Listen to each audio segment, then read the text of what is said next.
What is going on, guys? DBG here, and in this video I'm going to be talking about the top 5 most overpowered cards you can buy in NBA 2K19 MYTEAM right now for less than 10k MT. And to be honest, more so than anything, they're going to be in between 5 and 10k MT. I was going to do a less than 5k MT, but realistically there hasn't been that many great budget cards being released in the last couple of weeks. And the thing is that more than likely we are going to be getting a promo pack on Friday, and if you guys know anything about the promo packs, you know that pretty much they're great for things like budget cards. You guys know when you look back at the last promos, because promos are released every 5 weeks from the very start of the year, so all of these guys, there was a 5-week gap, and it's been 5 weeks since Triple Double. Like Flight School, the amount of great budget cards we got in the Flight School set. High Voltage, we got the likes of Larry Hughes, Caron Butler, even Kenyon Martin was okay for some players, Shaq, so a lot of people liked them.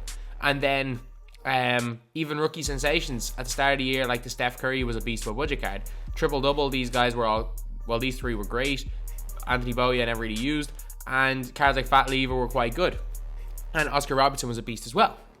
So I'm hoping that we do get another promo pack, because even though a lot of people don't like them when they are just looking for the best possible cards, I really like them because they're great for budget cards.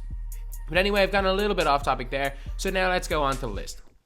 So basically what I'm going to be doing is I'm going to be putting one player that can play at each position, and they're a player that can play at the position. They're not necessarily have to be the position, so as in like I can play a 2-guard at small forward, a small forward at point guard, stuff like that. However, I won't go that cheesy.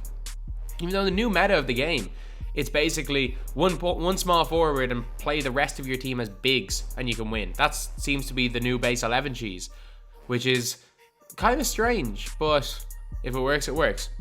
And anyway, at the point guard position, we have got a 2-guard, and a lot of people are telling me to use this guy, and it's Austin Carr. This guy is actually really nice. I've used him a little bit on PC. I just picked him up there on PS4 for, I think it was 7k MT, so he is quite cheap. Comes with, I'm guessing, 10 gold badges, because it's very rare card, comes at 11. But difficult shots is good, obviously passer, target score, catch, shoot, posterizer, all good badges to have. He's got 95 driving and standing layup. He's got an open shot mid of 95, open shot 3 of 88. His release is money, 6'4", so he probably is best to be around the point guard position. He's got 90 driving dunk as well, which is unreal. So basically, like, he can shoot the lights out, he can dunk, he can go to the basket. He's got a driving dunk tendency of 86, driving dunk tendency of 86 as well. He's actually got decent enough dunking stats, as well as goal posterizer. He can speed boost at 86 ball control, got a really good steal rating, good enough shot contest, decent speed, speed ball and acceleration, good lateral quickness, good on ball defensive IQ, and this guy is just an all-around good card. Like, there's nothing he does bad, he does everything well, and he has a nice release. I don't understand why he's only 7k MT in this game. Austin Carr's got hot zones pretty much everywhere on the floor. His player model actually looks quite a little bit bigger than the 6'4" it says he is, but again, that's just kind of probably a placebo more than anything. His release, again, is super, super fast. Like, he gets it on the catch, and it's going up and open most of the time. A really easy release to time, really easy release to green, and very, very fast. Going to the basket, he's going to dunk really, really well, and in general is just an absolutely beast of a card that, to be honest, for his price, you cannot go wrong with. Even if you don't like him, it's not like you're going to make a loss on him. He's a 92 overall Amethyst with good stats for 7k MT. He's not going to go down much in price anyway throughout the year. At the 2, we have got Terrence Ross. We've got Terrence Ross's Sapphire card. 88 offense, 82 defense overall. Just the thing with this card is he's a 6'7" 2-guard, so he's tall for his position. He's got 3 gold badges, corner specialist, posterize, and catch and shoot, which are really good ones to have. But just look, even though he's not the best overall stats-wise, in the stats that really matter in 2K, he's a beast. He's got an okay driving layup, really good shot mid, really good shot 3, 90 driving dunk with a driving tendency of 95. He's got 86 ball control, sweep and speed boost, got an 80 contact dunk as well, 95 steal, okay shot contest, decent speed, speed ball and acceleration, decent enough lateral quickness, and okay on-ball defensive IQ. And Terrence Ross' release in general is quite good. This card is about 8k MT. He's a little bit expensive, but the reason for that mostly is because he was released in a batch where the highest was Amethyst and no one's reopening packs. If they do happen to release a Diamond or Pink Diamond Paul George in the next couple of days, I would not be surprised to see this guy drop to like 2-3k MT, and he will be a steal at that price. So Terrence Ross's hot zones pretty much everywhere outside the 3-point line. Terrence Ross release, it has a little bit of a hitch before he releases it. So a lot of the time you do end up, if you're just looking at his release, you do end up releasing a little bit early. It's a release you definitely have got to get used to, but it's not a bad release at all. I've used this gold a lot and I've actually shot really well with it. Going to the basket, Terrence Ross, he still has those glitchy dunk animations that he would have had in like 2K15, 2K16 when he was probably a top 5 dunker in the NBA.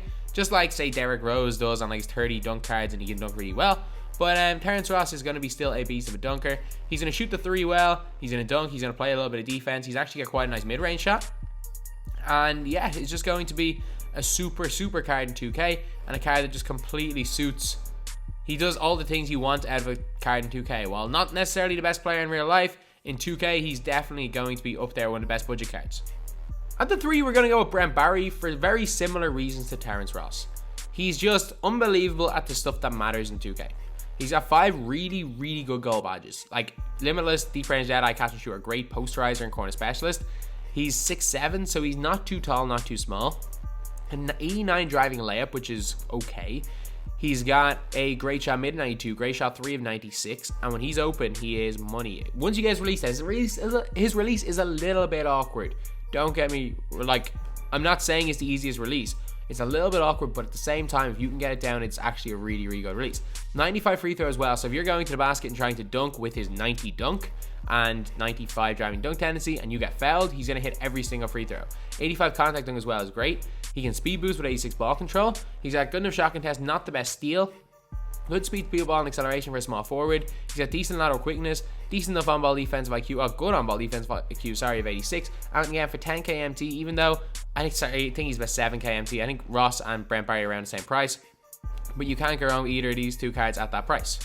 And the best thing is, if you're trying to overall cheese and you're trying to lower your overall lineup, you can use cards like the 2 of these guys in your squads and do quite well while keeping your team's overall down, especially Terrence Ross. So Brent Barry is going to hot zone nearly everywhere outside the 3. His release to a lot of people is a little bit off, but one of the tips I was given that actually works really well is look at his legs. If when he shoots it, a lot of the time you're looking at the player's arms, but if you actually look at Brent Barry's legs when he shoots the ball and try time it based on that, it's actually way, way easier than you'd expect. It's a really weird one because it's kind of a little bit of a weird hitch in his jumper, so if you're looking at his arms, kind of tough. You look at his legs, it's really easy to time. Going to the basket, he's absolutely incredible, and once he gets that sharpshooter takeover, it's game over. He can pull in people's face, he can do a load of crazy things, and then if players do end up pushing up too high on him, he's got an unbelievable mid-range, unbelievable pull-up, and an unbelievable dunk. So it's just an unbelievable card in this game. At the power forward position, I'm going to go with Amar Stoudemire. There was very, very few that I thought I could run into the power forward that I haven't talked about. Obviously, the likes of Darius Miles and stuff, but again, I've talked about them too much. But Stoudemire is a good card, and he's about 7.5, 8k MT. There's a 10 nice goal badges. He's got a good enough driving layup, great standing layup, good enough post-up and fadeaway, but not incredible. He's got a great open shot made of 90 with a nice release. Good enough open shot 3 actually of 82 with a really nice release. Unreal driving and standing dunk, great contact dunk. Unfortunately, he doesn't come a Hall of Fame Lob City finisher, which is a little bit unfortunate because he did last year. He's a good enough rebounder, good speed and acceleration, not great speed of ball. That would say plus 10, he'd be a beast. Not the best lateral quickness, not great on-ball defensive IQ, and okay low post defensive IQ. So overall, he's going to be a great dunker, he's going to be able to hit shots, and he's going to be very like, to say, the Spencer Haywood card, maybe a little bit slower, that type of a card. Not going to be bad at all, but again, there's very, very few good power forwards for less than 10k MT. So Amar Stoudemire has got hot zones almost everywhere inside the 3 and nowhere outside the 3, which is a little bit unfortunate, but again, it's Amar. He was never really a 3-point shooter, so the fact he's an 82 3-pointer is great. He can actually shoot quite well. His release is not the quickest, but again, for a big man, especially catching in the corners, is not bad. However, by the looks of it, he seems to step into the jumper a little bit, which is a bit annoying because it means that the majority of the time he's catching the ball in the corner, it's a 2-pointer, a bit like what Embiid does. And I don't remember him doing that in previous years. He definitely did in 2K17. I don't remember him in 2K18 because I didn't play with him much. But should be still quite a nice card. Obviously, it's Amare. He's going to be a great dunker. Going to be great in there catching lobs. Post-hook and fadeaway are both decent. Nothing incredible, but good enough that he still should have a decent post game if they do run a small guy power forward. But yeah, Amare is just overall an offensive beast and not the worst defensive card in the game, especially at the power forward position where there's a lot of kind of bad defenders. And he's also moderately versatile, I guess. Will do an okay job on stretch 4s, but yeah, is mainly just an offensive threat. And just like I said with the power forward, the center position is gone crazy. There's been so few good cheap ones released recently. So Vlade Divac would have been in my 5k list. He's now up to 20k. Refill Friends, who I was going to put on this list, is now up near 20k MT. It's nuts. I bought him for like 2k MT when he first came out. So like the only person I'm gonna have to put in is a guy I've used on these lists before, and it's Brook Lopez for about 6k MT. Like, I shoot the lights out with him. He does one thing really, really well and shoot the ball. Got limitless range. He's the best pick and pop jump shooter in the game. 95 open shot 3. He rebounds a lot better than his stats would suggest. Like, he's got some of the worst rebound stats in the game. But like, he has some major flaws. There's just so few good centers in the game for less than 10k MT that I'm just gonna have to put in Brook Lopez by default. So Brook Lopez does one thing and one thing only, is shoot threes. That's it. The best pick and pop shooter in the game, in my opinion. He can go off for 30 on any given game, and then there's other games where he is unplayable. If he's not hitting shots, he is one of the weakest rebounders at center position. It's not as bad as it would suggest with like 50 rebounding stats. As in, like, he gets some boards, but in a one-on-one rebounding battle, unless he has complete like position, he's going to lose almost every time. But again, in pick and pop situations, he can catch the ball from basically anywhere. He can hit shots. He's really hard to contest because of how tall he is, and is just an unbelievable card in this game. Definitely worth trying out. Probably not good to use as your main option, but throw him as one of your last 3 on the end of the bench. He's an emerald, so he can actually lower your teams overall. And if you are stuck, if you need some shooting, just throw him on for like 2 or 3 minutes a game, get up some shots with him, and he could be an impact player even on God squads, to be completely honest. But anyway, yeah, that's about it. So anyway, yep, that is the video. These are the best players at each position, in my opinion, for less than 10k MT. Obviously, there are better players that I've used constantly on these lists, like Darius Miles, that I didn't want to talk about again.